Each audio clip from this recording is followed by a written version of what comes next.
Hi everyone, my name is Katie and this is my final biology project, and I chose hemophilia as my disorder. I made a poster.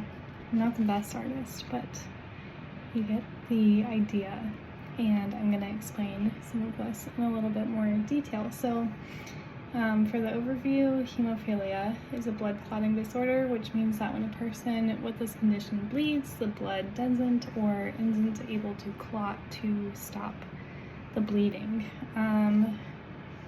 According to a statistic I found, 1 in 5,000 boys get it at birth, so it is a genetically inherited dysfunction.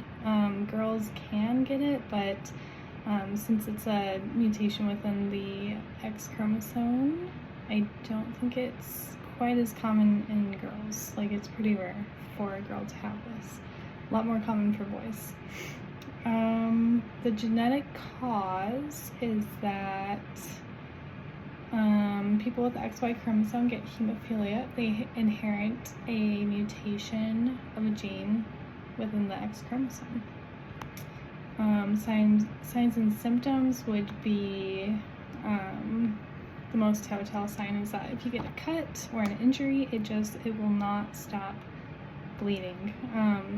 Before I had this class, I worked at a daycare, and I had a little 2-year-old boy in my class who had it, and his parents warned us about it, and he got a nosebleed, and I was seriously sitting there with him for like 15 minutes holding the paper towel to his nose because it just wouldn't stop bleeding, and his parents ended up picking him up.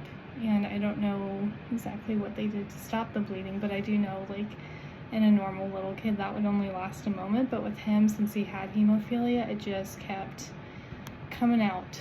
Let's see, where was I at? So yeah, that was the signs, the symptoms. I also read that sometimes people with hemophilia can like bruise easily and not heal as quickly as someone without this condition could. The social and emotional challenges can be pretty significant with this because it can cause lots of anxiety.